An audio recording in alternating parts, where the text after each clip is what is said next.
मित्रों नमस्कार। दृष्टिकोण के प्लेटफॉर्म पर आपका स्वागत है। आइए मित्रों, आज हम भारत की जनजातियों के बारे में देखते हैं। भारत भूगोल के अंतर्गत आज हम जनजातियों का अध्ययन करेंगे। जनजातियां क्या हैं, कहाँ किन राज्यों में पाई जाती हैं, इनकी कुछ विशेषताएं क्या हैं। तो चलिए आज हम देखते हैं। जो पहला जो हमारा आज का है कि जनजाति, भारत की जनजातियां। तो भारत में ये जो जनजातियां हैं, इन्हें क्या कहा गया, किस रूप में इन्हें हम परिभाषित कर सकते हैं। जैसे यहाँ पर ये है कि जनजाति जो आपका शब्द है, जनजाति, और जनजाति के लिए जनजाति का मतलब जंगली जातियां, यानी प्रारंभ में इसे कहा गया कि जंगली जो हमारी जाति हैं, जंगली जाति हैं, उन्हीं को क्या कहा गया, उन्हीं को जनजाति शब्द प्रयोग किया गया। क्या शब्द प्रयोग किया गया? जनजाति शब्द का प्रयोग किया गया। तो चलिए यहाँ पर हमने जान लिया कि सबसे पहले की जनजाति शब्द का प्रयोग किया गया जंगली जातियों के लिए। अगला ये है कि इन्हीं को कहा गया आदिवासी। इन्हीं को क्या कहा गया? आदिवासी कहा गया। आदिवासी का मतलब ये हो गया कि ये हो गया आपका आदि, और ये हो गया प्लस वासी, यानी आदिवासी। आदि का मतलब यानी मूल रूप, मूल, और ये वासी माने निवास। तो मूल रूप से निवास करने वाली, इसे हम क्या कह सकते हैं कि राज्य निर्माण के समय से, राज्य निर्माण के समय से, निर्माण के समय से पाई जाने वाली, समय से पाई जाने वाली आपकी जाति आपकी क्या कहलाएगी? पाई जाने वाली जाति ही आपकी क्या कहलाती है? जनजाति कहलाती है।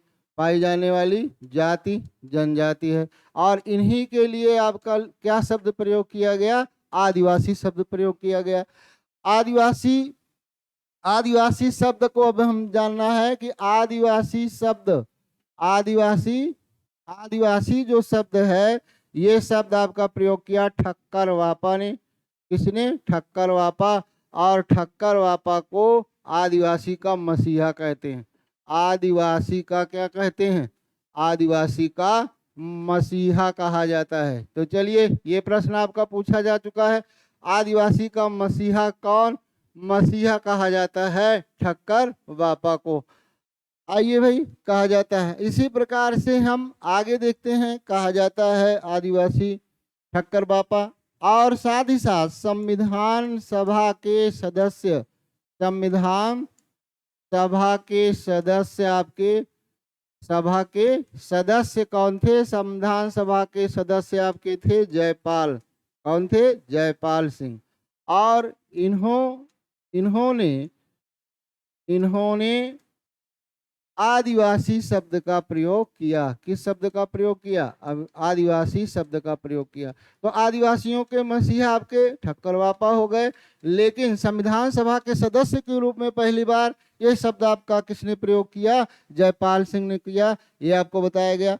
इसी प्रकार से भारतीय संविधान में, भारतीय संविधान में, भारतीय संविधान की 5वीं अनुसूची में, 5वीं अनुसूची में इनके लिए शब्द आया। अनुसूची में अनुसूचित जनजाति, अनुसूचित जनजाति शब्द का प्रयोग किया गया। तो ये हो गया अनुसूचित जनजाति आपका शब्द, यानी हमारे संविधान में शब्द प्रयोग किया गया। हमारे संविधान में इन्हें किस रूप में जाना जाता है? किया गया हमारे संविधान में अनुसूचित जनजाति किया गया, अनुसूचित जनजाति के रूप में इनका नाम अंकित है। तो आइए इसी प्रकार से हम देखते हैं कि ये भारत में जंगली जातियां जो आपकी थी, इन्हें अनुसूचित जनजाति यानी जनजाति कहा गया।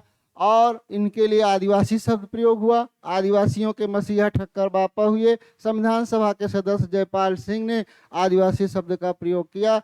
2011 की जनगणना अनुसार, 2011 की जनगणना अनुसार, जनगणना अनुसार यहाँ पर इनकी जो कुल संख्या है, कुल संख्या का 8.06% आपकी क्या है? एसटी यानी अनुसूचित जनजाति पाई जाती हैं। 8.06% क्या है आपकी? अनुसूचित जनजाति हैं। भारत में कुल जनसंख्या का कितना प्रतिशत? 8.06। यदि हम बात करें राज्य में, तो राज्य में आपका एक है लक्षद्वीप, और लक्षद्वीप आपका क्या है? केंद्र शासित राज्य है। केंद्र शासित राज्य। और इसी प्रकार से राज्यों में आपका है मिजोरम, मिजोरम, मिजोरम, जहां पर प्रतिशत के रूप में सर्वाधिक संख्या पाई जाती है। जहां प्रतिशत के रूप में सर्वाधिक संख्या इनकी क्या है, प्रतिशत के रूप में सर्वाधिक संख्या इनकी पाई जाती है। ये हो गया आपका सर्वाधिक संख्या पाई जाती है। अब यहाँ पर कौन से ऐसे राज्य हैं जहाँ पर ये नहीं पाई जाती या सबसे कम है, तो इनके बारे में हमें जानना है। जैसे आपका है दिल्ली, कौन सा है, दिल्ली है, दिल्ली है आपका, पुदुचेरी है आपका, दिल्ली है, दिल्ली, पंजाब, दिल्ली के बाद पंजाब है, हरियाणा है, हरियाणा है, और आपका है चंडीगढ़, चंडीगढ़, जहाँ पर जीएसटी नहीं पाई जाती। ये 2011 का आंकड़ा है, नहीं पाई जाती हैं। ये आपको बताया गया, इन क्षेत्रों में ये इनकी संख्या नहीं पाई जाती। यदि पूरी अनुसूचित जनजातियों की संख्या यदि देखा जाए तो सर्वाधिक अनुसूचित जनजाति कहाँ पर होंगी, मध्य प्रदेश में। आइए हम देखते हैं, इसी प्रकार से आगे बढ़ते हैं। आगे ये है कि अनुसूचित जनजाति का निर्धारण, यानी हम कैसे माने, कौन कौन सी ऐसी जातियां हैं जिन्हें अनुसूचित जनजाति का दर्जा दिया जाता है, क्या उनकी विशेषताएं होती हैं। तो अनुसूचित जनजाति का जो निर्धारण है 1960 ईस्वी में, 1960 ईस्वी में एक समिति गठित की गई, समिति, और इस समिति का नाम है, 1960 ईस्वी में एक समिति गठित की गई। क्या गठित किया गया भाई, समिति गठित की गई, और समिति गठित की गई, और इस समिति का नाम क्या है, इस समिति का नाम है चंदा समिति। कौन सी समिति भाई बनी आपकी, चंदा समिति बनी। और चंदा समिति द्वारा समिति गठित की गई, उसका नाम क्या है, चंदा समिति। और इसके द्वारा 5 मानक निर्धारित किए गए। कितने मानक बनाए गए, 5 मानक आपके क्या किए गए, निर्धारित किए गए। और इन 5 मानकों में कौन कौन से मानक हैं। जैसे आपका एक मानक ये है कि ये आदिम रहन सहन है, इनका आदिम क्या है, आदिम रहन सहन है। दूसरा मानक आपका क्या है कि ये जो है भौगोलिक रूप से अलग क्षेत्रों में रहती हो, भौगोलिक भिन्नता हो, हम इसे कह सकते हैं, या भौगोलिक रूप से अलग क्षेत्र में क्या है, रहती हैं। तीसरा क्या है, इनकी संस्कृति अलग है। संस्कृति क्या है, संस्कृति अलग है, या संस्कृति अलग हो, भौगोलिक भिन्नता हो, संस्कृति इनकी क्या हो, अलग हो, आदिम इनका क्या हो, रहन सहन हो, सामान्य लोगों से दूर रहती हो, और आपस में संबंध ना हो, यानी आपसी मेल मिलाप ना हो, इस प्रकार से, यानी संकोच करती हूँ, हम कह सकते हैं संबंध बनाने में संकोच करती हूँ, संबंध बनाने में क्या हो, संकोच हो, बनाने में संकोच करती हूँ, ऐसी जातियां, ये मानक आपके निर्धारित किए गए। और पांचवा जो आपका है, पांचवा यहाँ पर हम जान लें, आर्थिक रूप से क्या हूँ, पिछड़ी हूँ, आर्थिक रूप से ये पिछड़े हूँ। ऐसे जाति को, जो 5 मानक को पूरा करते हैं, ऐसे जाति को हम कहते हैं, ऐसी जाति को कहा जाता है अनुसूचित जनजाति कहा गया। ये निर्धारण किया गया चंदा समिति द्वारा। और इस प्रकार से वर्तमान में आपके 700 से अधिक जातियां जनजाति के रूप में अधिसूचित हैं। जनजाति के रूप में क्या है भाई, अधिसूचित हैं। तो चलिए यहाँ पर हमने जाना अधिसूचित हैं कितनी, 700 से अधिक हैं। तो ये हो गया आपका अनुसूचित जनजाति, जिनके बारे में आपको बताया गया कि निर्धारण कैसे किया गया, किस आधार पर किया गया, किस समिति की रिपोर्ट के आधार पर किया गया। वर्तमान में यदि हम कहें कि आपकी अनुसूचित जनजातियों की संख्या, अनुसूचित जनजाति, सर्वाधिक अनुसूचित जनजाति कहाँ पर है, अनुसूचित जनजाति सर्वाधिक कहाँ है, तो सर्वाधिक की बात अगर किया जाए तो ये आपके हैं मध्य प्रदेश में। कहाँ पर है, मध्य प्रदेश में पाई जाती हैं। तो चलिए यहाँ पर हमने जाना कि किन्हीं अनुसूचित जनजाति कहा जाएगा, कौन से ऐसे मानक हैं, 5 मानक हैं। ये किस समिति द्वारा ये बताया गया, ये चंदा समिति द्वारा ये निर्धारित किया गया। और वर्तमान में 700 से अधिक क्या है जातियों को अनुसूचित जनजाति का दर्जा दिया गया है। अब भारत में किस प्रजाति, कौन कौन प्रजाति के लोग भारत में निवास करते हैं, अब आइए इनके बारे में हम जानते हैं कि भारत में ऐसी कौन कौन सी प्रजातियां हैं और कौन कौन सी प्रजाति के लोग भारत में निवास करते हैं। भारत विविधताओं का देश है, विभिन्न संस्कृति के लोग यहाँ पर रहते हैं, विभिन्न प्रजाति के लोग यहाँ पर रहते हैं। तो ऐसी कौन कौन सी प्रजातियां हैं जो भारत में निवास करती हैं, इनसे संबंधित जो पहला भारत में प्रजातियों से संबंधित एडवर्ड रिजले एक नाम आपका आता है, एडवर्ड रिजले। और एडवर्ड रिजले ने सबसे पहले भारत में पाई जाने वाली, एडवर्ड रिजले भारत में पाई जाने वाली जनजातियों के बारे में उल्लेख किया, पाई जाने वाली प्रजाति के बारे में क्या किया है, उल्लेख किया है, प्रजाति के बारे में उल्लेख किया है। लेकिन ये बहुत मान्य नहीं हुआ, उल्लेख किया, लेकिन सबसे पहले किसने वर्णन दिया भाई, एडवर्ड रिजले ने। और बाद में डॉक्टर बी एस गुहा, डॉक्टर बी एस गुहा ने प्रजाति को 6 समूहों में, 6 समूह में क्या किया, 6 समूह में विभाजित किया। ये प्रश्न आपका आ चुका है, किसने किया, विभाजित किया। और यही आपका क्या है, मान्य भी है, यही मान्य भी है आपका, कौन, डॉक्टर बी एस गुहा। अब यहाँ पर बी एस गुहा ने बताया और कौन सी जात पहले आई, यहाँ पर हमें जानना है। इन 6 भागों में जो इन्होंने विभाजित किया, एक आपका है निग्रो, एक आपका कौन सी है, निग्रो है। चलिए यहाँ पर हम देख लेते हैं निग्रो, एक आपका कौन सी होगी भाई, निग्रो होगी, निग्रो या निग्रीटो।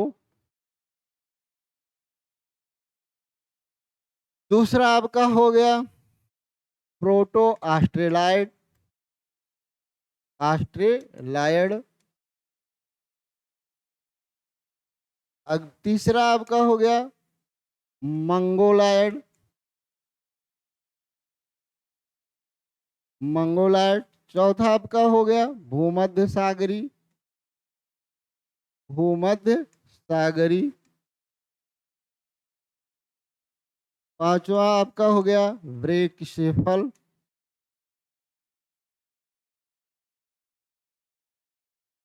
और छठा आपका हो गया नार्डिक।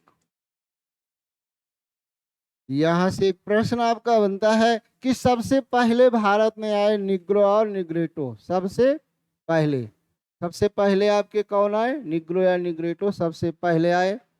और आए तो ये भारत में कहाँ बसे, इन्हें हम देख लेते हैं। ये आपका केरल राज्य है, ये आपका कौन सा राज्य मानचित्र में है, केरल।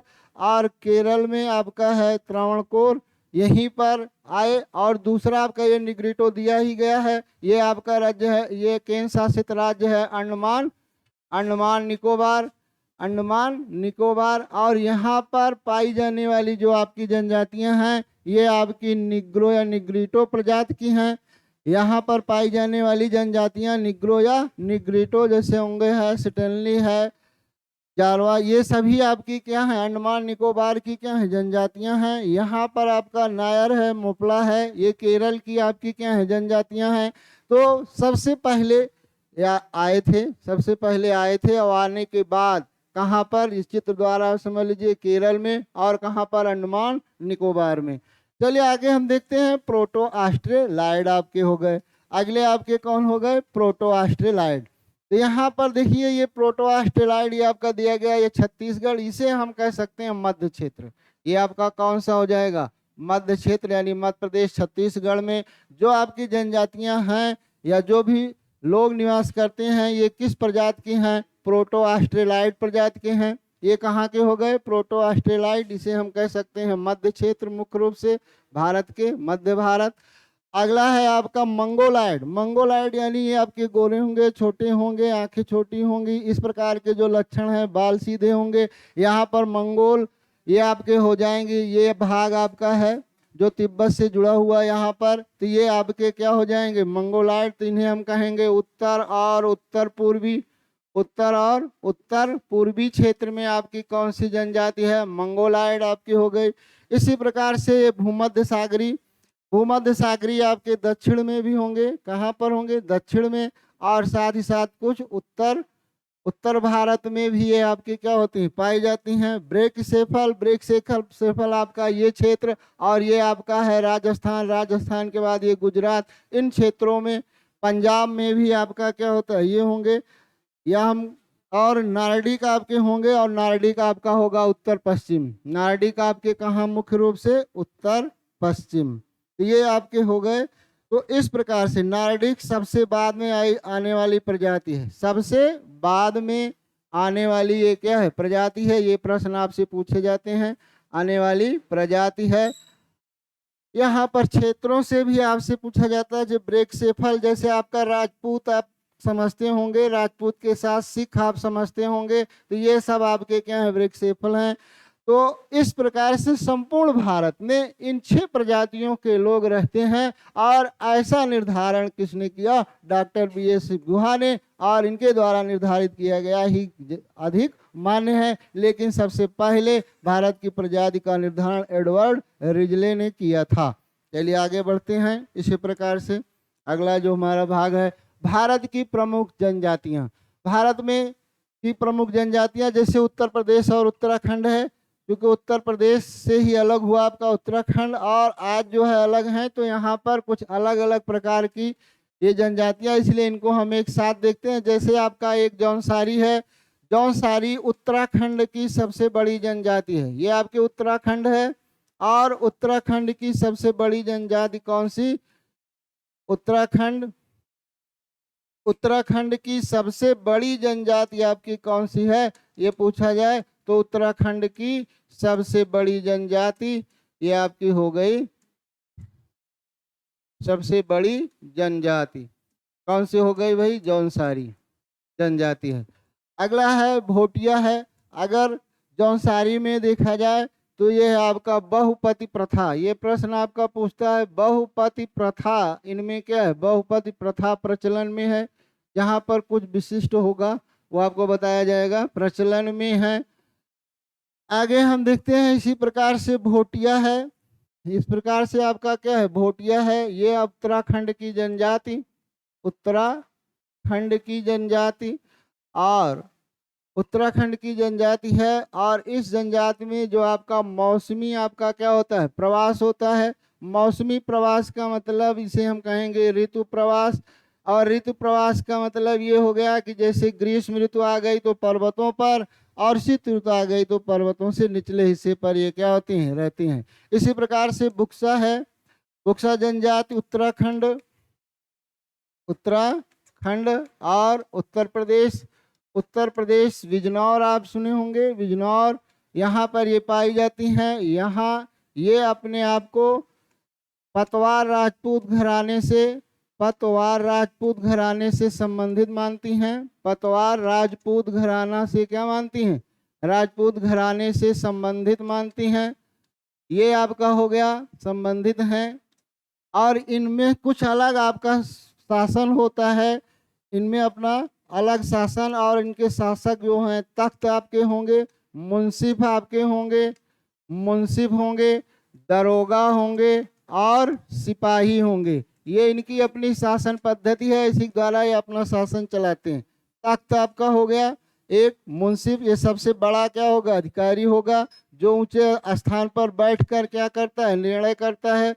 फिर ये मुंसिफ है जो अपना लेखा जोखा रखेगा। दरोगा सिपाही का कार्य होता है, आप जानते हैं, किसी भी अपराध के लिए उन्हें पकड़ कर लाने का कार्य ये करते हैं। आइए इसी प्रकार से राजी और बनरौत है। राजी और बनरौत, राजी जो आपकी जनजाति है उत्तराखंड की सबसे छोटी है। उत्तराखंड की क्या है भाई, आपकी छोटी जनजाति है, छोटी जनजाति है ये। अगला है थारू और खरवार। ठीक, थारू और खरवार। तो थारू के बारे में यहाँ पर हम देखते हैं। थारू उत्तर प्रदेश की सबसे बड़ी जनजाति। उत्तर प्रदेश की सबसे बड़ी जनजाति आपकी कौन, सबसे बड़ी आपकी कौन हो गई, थारू। ये आपका नैनीताल से लेकर कहाँ तक, नैनीताल से गोरखपुर तक ये क्या है, गोरखपुर उत्तर प्रदेश तक ये क्या है, फैली हुई हैं। और कहते हैं ये थार क्षेत्र से आई। थार मरुस्थल से आने के कारण, थार मरुस्थल से आने के कारण इन्हें क्या कहते हैं, आने के कारण इन्हें थारू नाम पड़ गया। ठीक है, थार से क्या हो गया, थारू। ये अपने को किरात वंश का मानती हैं। किस वंश की मानती हैं, किरात वंश का मानती हैं। कई इनकी विशेषताएं हैं। ये एक आपका बजहर त्योहार मनाती हैं, बजहर त्योहार मनाती हैं, बजहर त्योहार मनाती हैं। इनका एक भोज आयोजित होता है जिसे कहते हैं लठ भरवा भोज का ये आयोजन करती हैं। कौन सा भोज करती हैं, लठ भरवा भोज का आयोजन करती हैं। अगला ये है, अगली विशेषता इनकी है दीपावली को, कई बार ये प्रश्न आ चुका है, दीपावली को शोक के रूप में मनाती हैं, शोक के रूप में मनाती हैं।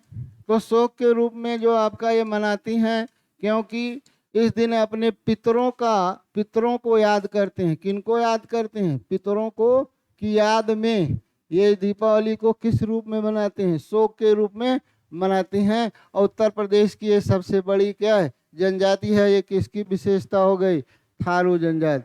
ये खरवार आपका है। खरवार उत्तर प्रदेश मिर्जापुर बलिष्ठ जनजाति होती है। ये आपकी क्या है, बलिष्ठ जनजाति, बलिष्ठ जनजाति। तो इस प्रकार से उत्तर प्रदेश और उत्तराखंड की कुछ प्रमुख जनजातियों को यहाँ पर आपको क्या किया गया, बताया गया। अब मध्य प्रदेश छत्तीसगढ़, मध्य प्रदेश छत्तीसगढ़ में जैसे गोंड है, ये मध्य प्रदेश की सबसे बड़ी क्या है, सबसे बड़ी जनजाति है। कौन सी है, जनजाति है जो आपकी कौन, गोंड हो गई। ये मारिया है, मध्य प्रदेश छत्तीसगढ़ राज्य में क्या होती हैं, राज्य में पाई जाती हैं। इस प्रकार से यहाँ पर पाई जाती हैं, इनकी ये विशेषताएं हैं। कोल है छत्तीसगढ़, कोरबा आपका छत्तीसगढ़, कोरबा कहाँ पर, छत्तीसगढ़। सहरिया, सहरिया जो आपका है मध्य प्रदेश, ये शहद का संग्रहण करती हैं, शहद का क्या करती हैं, संग्रहण करती हैं, और इनका नाम सहरिया है, याद भी रहेगा, सहरिया शहद। ये आपका है हलवा छत्तीसगढ़, कोरकू आपका मध्य प्रदेश, बिरहोर छत्तीसगढ़, बैगा छत्तीसगढ़, भील। और भील जो आपका है कई क्षेत्रों में मध्य प्रदेश छत्तीसगढ़ में कुछ पाई जाती हैं। वर्तमान यानी 2011 वर्तमान में ये सबसे बड़ी, ये भारत की सबसे बड़ी जनजाति मानी जाती है। भारत की सबसे बड़ी ये आपकी क्या है, जनजाति, ये जनजाति वर्तमान 2011 के आधार पर जनजाति है। तो चलिए आगे हम देखते हैं इसी प्रकार से कुछ अन्य जनजातियों को। राजस्थान, मीणा राजस्थान की सबसे आपकी ये क्या है, बड़ी जनजाति है, ये बड़ी जनजाति है। और ये जो है शिव पार्वती की पूजा करते हैं। किसकी, शिव पार्वती इनके क्या होते हैं, शिव पार्वती इनके भक्त। और साथ ही साथ ये आपके जो है मत्स्य अवतार, मत्स्य जो अवतार किसका है, मत्स्य अवतार, ये आपका विष्णु का है। मत्स्य अवतार से अपने को ये क्या करती हैं, वंशज मानती हैं और शिव पार्वती की क्या करती हैं, पूजा। भील जो है आपका, भील जो जनजाति है राजस्थान की, ये आपके धनुषधारी, इसका अर्थ ही क्या होता है, धनुषधारी। और धनुषधारी आपके सबसे बड़े कौन, शिव, यानी ये अपने को शिव का क्या मानते हैं, वंशज मानते हैं। तो ये सब जो यहाँ पर आपकी कुछ विशेषताएं हैं उनको यहाँ पर बताया जा रहा है। बाकी ये जनजातियां, अगला है गार्सिया है, सांसी। सांसी जो है सबसे निम्न जनजाति अपने को मानती है, सबसे निम्न। और सबसे निम्न का मतलब, सबसे निम्न यानी वाल्मीकि से भी अपने को ये क्या मानती हैं, निम्न मानती हैं। वाल्मीकि से भी क्या मानती हैं, निम्न मानती हैं। ये हो गए आपकी कौन, सांसी हो गई, मानती हैं। अगला हम देखते हैं इसी प्रकार से सहरिया, ये भी कहाँ का है, राजस्थान। संथाल, अगर बात संथाल की किया जाए तो झारखंड की सबसे प्रमुख जनजाति है। संथाल झारखंड की सबसे प्रमुख जनजाति है। सबसे क्या है, प्रमुख जनजाति कौन सी है, प्रमुख जनजाति आपकी है संथाल। कोरबा, उरांव, हो, मुंडा, बिरहोर और ये सब आपकी क्या हैं, जनजातियां हैं। आगे हम चलते हैं इसी प्रकार से कुछ झारखंड के साथ साथ बिहार। बिहार में जैसे भूमिज है, चेरो, संथाल, खरवार और पहाड़िया है। पश्चिम बंगाल बंजारा, बैगा, भुइयां, चकमा और गारो है। ओडिशा में आपका कोया, मुंडा, हो, मांड्या, राजौर और डोगरिया है। हिमाचल प्रदेश भरमौर, गद्दी, गुर्जर, भोट और सिप्पी है। जम्मू कश्मीर गद्दी, ये बकरावल है भैया आपका।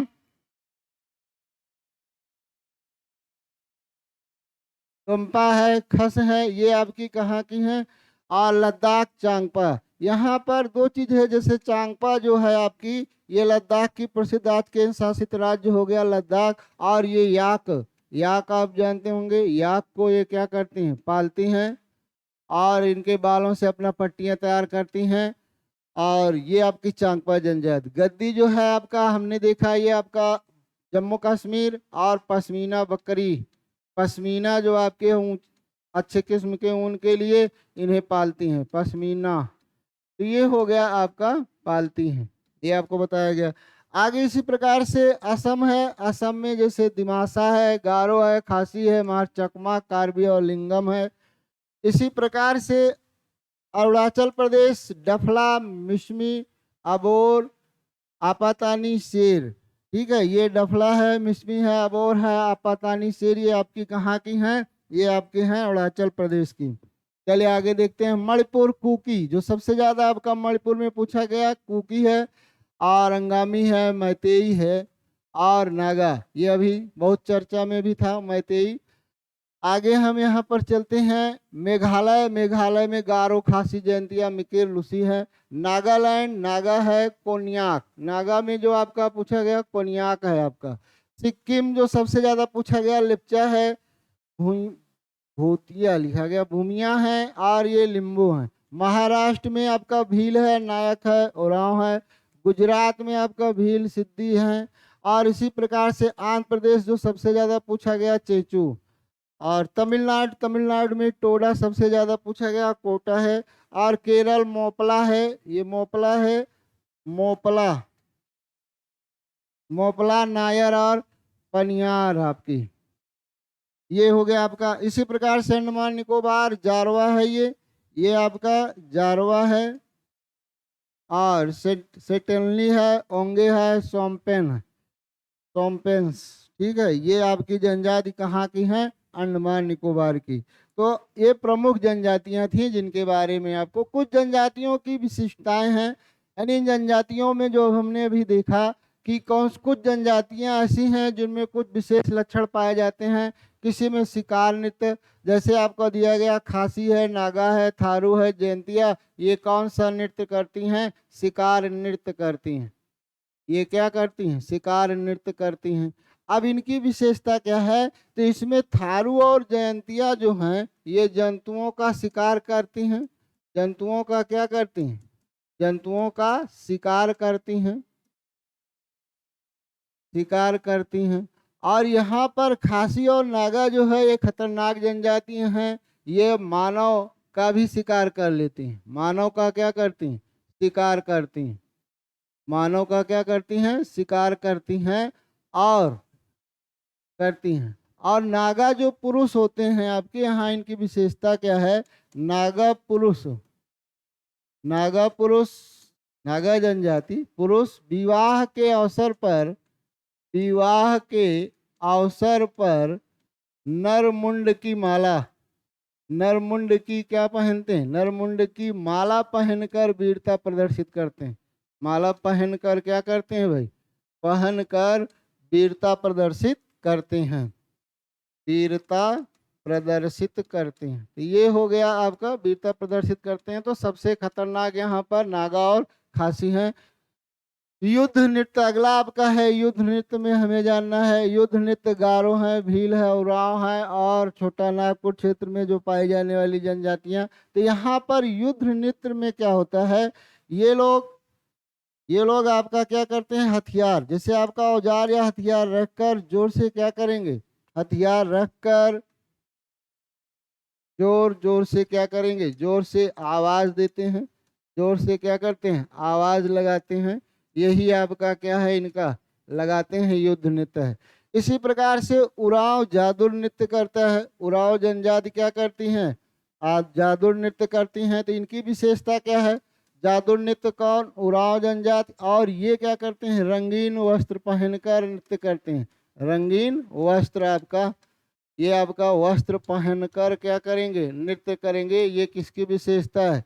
उरांव जनजाति के। ताड़ी संथाल नृत्य, संथाल जनजाति क्या करती हैं? संथाल ताड़ी नृत्य करती हैं, ताड़ी नृत्य करती हैं। तो ये कौन सी जनजाति है आपकी? संथाल है। तो चलिए यहाँ पर सब आपको बताया गया। आगे हम बढ़ते हैं इसी प्रकार से। अगला है युद्धसेन। युद्धसेन एक सर्प है। युद्धसेन का मतलब सर्प, और सर्प की ये खासी जनजाति, खासी जो आपकी जनजाति होती है, जनजाति होती है, जनजाति होती है, इनके देवता के रूप में, ये देवता के रूप में क्या करते हैं? देवता के रूप में युद्धसेन के रूप में पूजा करते हैं। किसका? यानी सर्प देवता की ये क्या करते हैं? सरहुल। सरहुल जो आपका है, उरांव है, मुंडा है, मुंडा आपकी क्या करती हैं? सरहुल नृत्य करती हैं। सरहुल आपका नृत्य करती हैं। सरहुल त्योहार आपके मनाती हैं। चलिए देखते हैं यहाँ पर त्योहार नृत्य, आपका त्योहार नृत्य भी करेंगी ये। आगे हम देखते हैं काला लोटा। काला लोटा, काला लोटा आपका उरांव का आपका हो गया। जैसे ये क्या करते हैं? धान की फसल जब आपकी क्या होती है? धान की फसल में जब बीज आपके बन जाते हैं, फसल में बीज बन जाते हैं, तो वहाँ पर ये क्या करते हैं? एक काले रंग का लोटा यानी रख कर ये यहाँ पर नृत्य करते हैं। यही हो गया आपका क्या? काला लोटा। आइए, वर्षा लाने के लिए आग जलाकर धुआं करते हैं। ये कौन सी जनजाति है? वर्षा लाने के लिए आग लगाकर धुआं करते हैं, और इनकी मानता है इससे वर्षा होगी। इससे क्या होगी? वर्षा होगी, और वर्षा होगी। इस प्रकार का करने वाला कृत्य हो जनजाति। कौन सी जनजाति आपकी है? हो जनजाति है। आइए हम यहाँ पर परिदर्शक पति, विजिटिंग, यहाँ पर विजिटिंग आपके हस्बैंड होते हैं, विजिटर हस्बैंड। तो परिदर्शक पति किस में होते हैं? एक जनजाति है केरल की नायर। नायर जनजाति में किस प्रकार का पति की प्रथा है? परिदर्शक पति, नायर जनजाति में। और ये केरल आपको बताया भी गया अभी। तो ये हो गया नायर। जैसे आपका विजिटिंग कार्ड है, आज बदल देना, कल बदल देना, 3 दिन में। इस प्रकार से इन जनजातियों में कौन सा है? नायर जनजाति। भैंस संस्कृति आपकी टोडा। टोडा जो है, भैंस को आप पालती हैं, और यहाँ पर आपका क्या करती हैं? टोडा जनजाति बहुपति भी है। यहाँ पर बहुपति प्रथा भी है, बहुपति प्रथा है। कन्या हत्या भी है, कन्या वध भी प्रचलन में है। इस प्रकार से ये कौन सी विशेषता किसकी है? भैंस संस्कृति टोडा की। ये आपका दिया गया टोडा, बहुपति प्रथा, कन्या वध, ये सब किसमें है? और भैंस संस्कृति यानी भैंस को पालती हैं। ऋतु प्रवास अभी आपको बताया गया, भोटिया।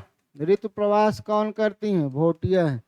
बहुपति प्रथा आपको अभी टोडा आपको बताया गया, साथ ही साथ अभी नायर आप देख ही रहे हैं, विजिटिंग हस्बैंड यहाँ पर है ही हैं, और आपकी जौनसारी कौन सी है, जौनसारी। इन सब में बहुपति प्रथा का प्रचलन है।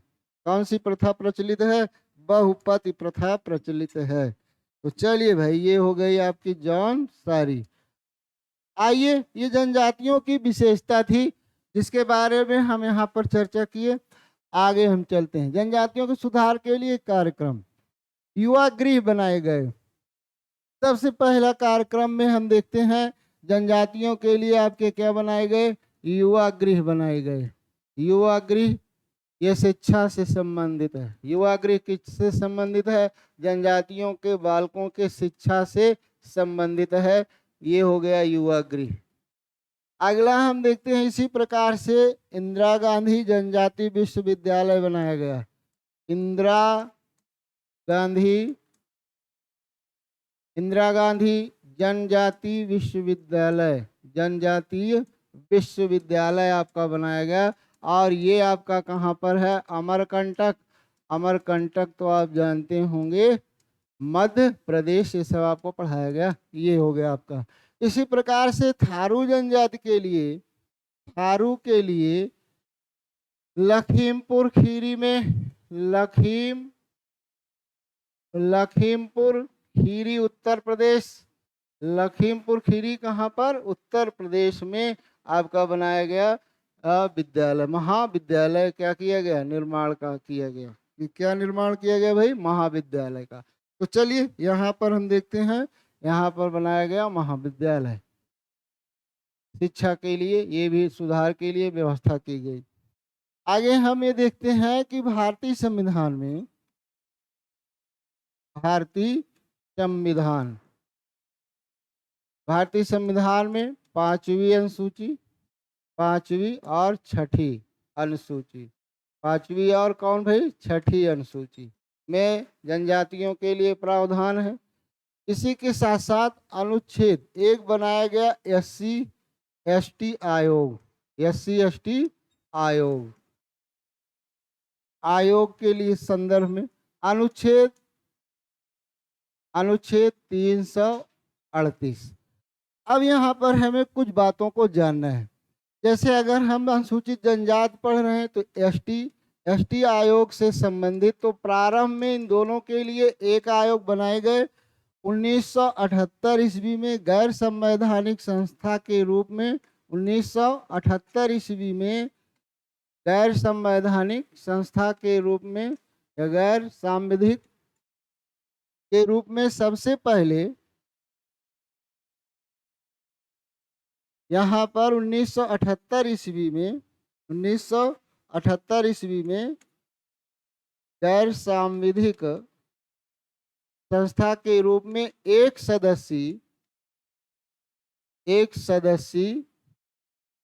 सदस्यीय एक आपका आयोग, या हम कह सकते हैं एक विभाग आपका क्या किया गया, बनाया गया, विभाग बनाया गया। और उसके बाद में अगला है 65वां संविधान संशोधन हुआ। कौन सा संविधान संशोधन हुआ भाई, 65वां संविधान संशोधन, 65वां संविधान संशोधन। और इस संशोधन के तहत संशोधन हुआ, और इस संशोधन के तहत SC ST आयोग बनाया गया। क्या बना दिया गया, SC ST आयोग बनाया गया। SC ST आयोग, 65वां संविधान संशोधन, SC ST आयोग। और फिर 89वां संविधान संशोधन हुआ, 89वां संविधान संशोधन। और ये जो आपका संशोधन हुआ, ये हुआ 2003 ईस्वी में, और इसमें 338 ए आपका जोड़ा गया, और ST आयोग अलग हो गया। ST आयोग अलग आपका क्या किया गया, बनाया गया, अलग बनाया गया। तो चलिए यहाँ पर हम देख लिए ST आयोग जिनके कल्याण के लिए क्या किया गया, बनाया गया। आगे हम देखते हैं ये जो ST आयोग है, एसटी आयोग है। इस आयोग में अध्यक्ष और सदस्यों की स्थिति क्या है? आयोग, ये आयोग संविधान के 338 में है आपका। अगला हमें ये जानना है कि ये जो आपका आयोग है, इस आयोग में एक अध्यक्ष होगा, एक आपके क्या होंगे? अध्यक्ष होंगे। एक आपके क्या होते हैं? उपाध्यक्ष होते हैं। और 3 आपके क्या होते हैं? सदस्य। एक अध्यक्ष, एक उपाध्यक्ष और 3 क्या होते हैं? सदस्य। कार्यकाल अध्यक्ष का आपका कार्यकाल कितना होता है? कार्यकाल 3 वर्ष का होता है। 3 वर्ष का होता है कार्यकाल, 3 वर्ष का। अध्यक्ष जो आपका होगा, ये कैबिनेट स्तर का क्या होता है? मंत्री प्राप्त दर्जा, यानी से कैबिनेट स्तर का दर्जा मिलता है अध्यक्ष को। और अध्यक्ष वही आप बनाया जाएगा, अध्यक्ष वही बनाया जाता है जो SC ST यानी ST से संबंधित हो, यानी SC ST से क्या हो? संबंधित हो, या उनके सामाजिक कार्यकर्ता हो, उसी को क्या करते हैं? अध्यक्ष बनाते हैं। और श्री किशोर मकवाना वर्तमान में श्री किशोर मकवाना, श्री किशोर कौन हो गए? मकवाना। ये क्या हैं? ST आयोग के अध्यक्ष हैं। ST आयोग के ये क्या हैं? ST आयोग के अध्यक्ष हैं। ये हो गया। और ये उपाध्यक्ष हैं, राज्य मंत्री का दर्जा होता है। 3 आपके क्या होते हैं? सदस्य होते हैं। तो इस प्रकार से ये आपका इनके कल्याण के लिए ये आपका ये आयोग क्या किया गया? बनाया गया। इनकी समस्याओं का समाधान करने के लिए ST आयोग जो भी प्रत्यावेदन तैयार करता है वो किसके समक्ष? राष्ट्रपति। और इनकी नियुक्ति, आयोग के अध्यक्ष या सदस्य की नियुक्ति आप कौन करते हैं? नियुक्ति राष्ट्रपति करते हैं। नियुक्त कौन करते हैं? राष्ट्रपति करते हैं। और ये अपना प्रत्यावेदन किसको सौंपते हैं? यह राष्ट्रपति को देते हैं। तो ये सभी आपका है ST आयोग से संबंधित अध्यक्ष। यहाँ पर उपाध्यक्ष हैं या अध्यक्ष हैं, ये 2 कार्यकाल के लिए पद पर रह सकते हैं। कितने कार्यकाल? 2 कार्यकाल के लिए पद पर रह सकते हैं। ध्यान रखना इसको भी, ये 2 कार्यकाल के लिए। कार्यकाल कितना? 3 वर्ष का होता है। यदि उम्र हो तो ये कितने कार्यकाल? 2 कार्यकाल के लिए इस पद पर रह सकते हैं। तो इस प्रकार से ये है जो ST के कल्याण के लिए कार्यक्रम क्या किए गए? चलाए गए। तो यहाँ तक हमने आपको बताया, ये ST आयोग से संबंधित जो चीज़ें थी वो भी आपको बताया गया। और उम्मीद करते हैं कि आपको जरूर पसंद आया होगा। यदि आपको पसंद आया हो तो आप लोग अपने मित्रों को शेयर करिएगा। फिर हम इसी प्रकार से नए चैप्टर के साथ अगले कल फिर मिलेंगे। एक बार फिर सबको नमस्कार।